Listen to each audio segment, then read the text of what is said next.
Hey everyone, today I'm going to be talking you through my Koenigsegg Jesko MOC. Before I do that, I want to do a quick apology. I have a bit of a squeaky chair, so if you hear a bit of squeaking, that's my chair. Unfortunately, I can't do anything about it.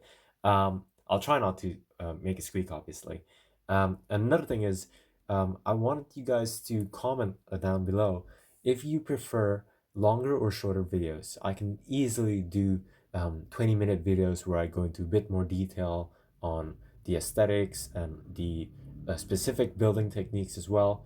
Or I could do shorter videos where I just focus on the um, main sort of things that jump out to me on the mock itself that are like 6-10 minutes long. So yeah, it's up to you guys which you prefer to watch. I will gladly do both. But yeah, anyway, let's get right into it then. With this mock, I wanted to make the Koenigsegg Jesko orange because if you know the Koenigsegg Jesko reveal video, you'll know that the car was revealed in orange, in this sort of really bright orange when it first came out. And I really wanted to capture that because that's sort of my first memory of the Koenigsegg Jesko car itself. So another thing that I wanted to do with the orange color was that I could actually use, so you can see that print right there. It's quite a unique print because there's nothing else in the other car, on the other windscreen sides. It's actually just the McLaren F1 windscreen, except I erased all the other sides except for the top. And if you guys wanna have a video on me showing you how I do that, I can do that as well. Just type in the comments, hey, can you show us how to erase prints from certain sides of pieces? Then I'll gladly show you how to do that.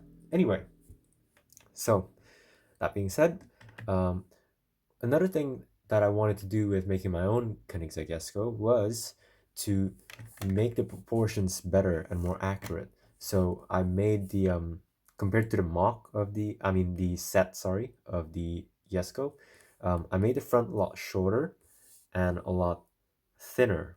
So I brought the canopy piece down by one stud. And I was able to fit minifigures in there using the new chassis piece that they came out with in 2023.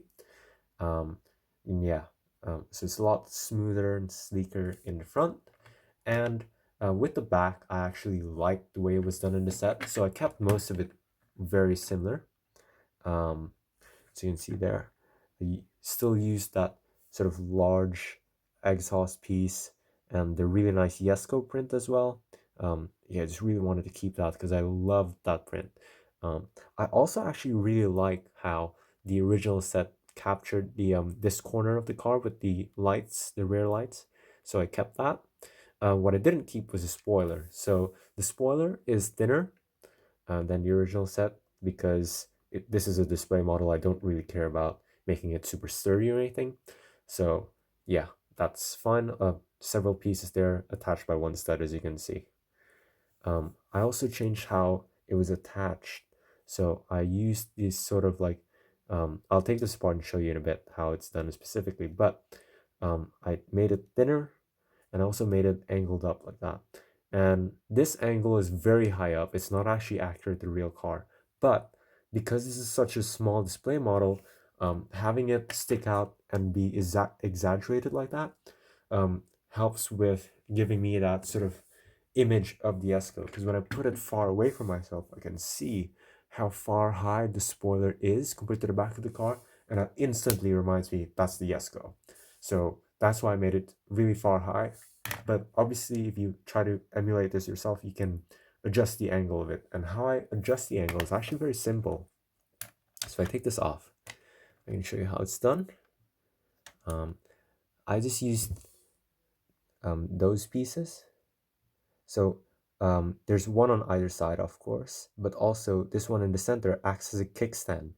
So right now, I have it like this, so I can't push this down, right? But if I turn it like that, then there's a tile that's here, right, on my nail there. If I push it in, then it doesn't hit the tile and it can slide down. But so I'll show you this with it down now. If I do that, and oh, actually I forgot. Oh, I have to actually take this part out. So basically not have this piece. So you can just not use that. Completely forgot about that.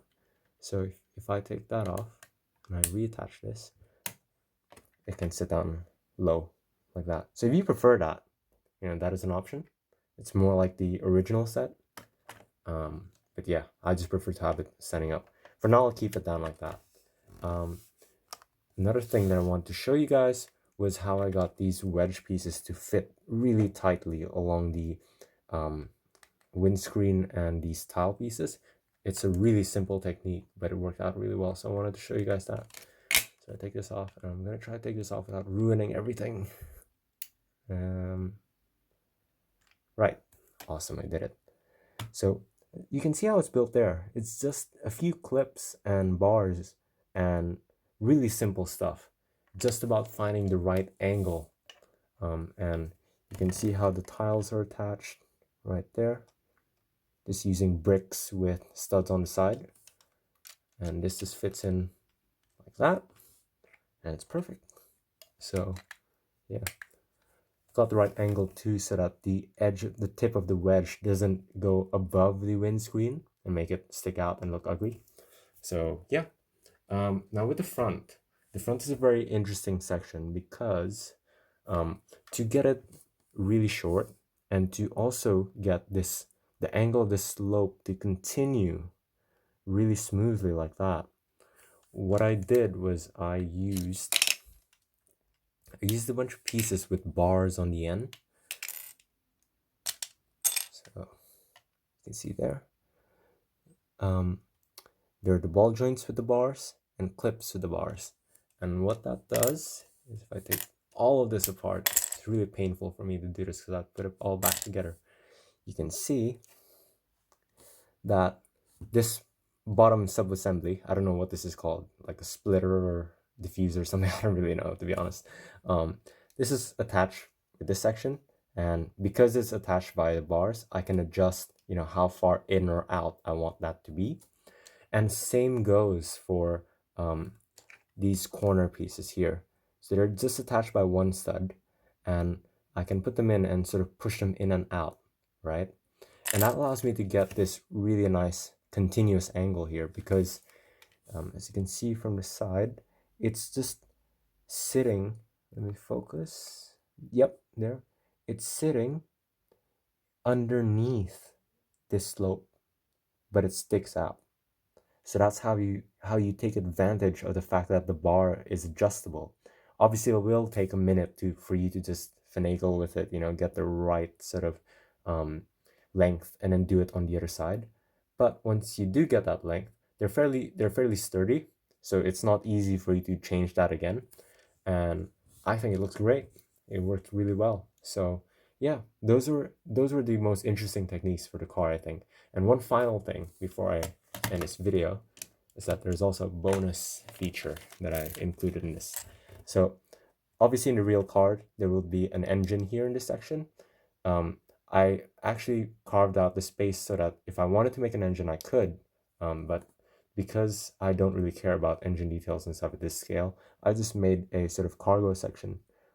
As you can see there's like a tiny suitcase. Yeah, there's like a 2x4 space in there basically. So yeah, I just thought that was kind of novel and neat. And yeah, that is my Koenigsegg Jesko MOC. So in terms of my upcoming MOCs, I've got a LaFerrari MOC, which is almost done. So hopefully I'll be able to get that video out in the next week or so. So I hope you guys will look forward to that. I also am working on a Aston Martin Valhalla MOC. So there's that as well to look forward to in hopefully the next month or so. Anyway, thank you for watching, and I'll catch you guys in the next one.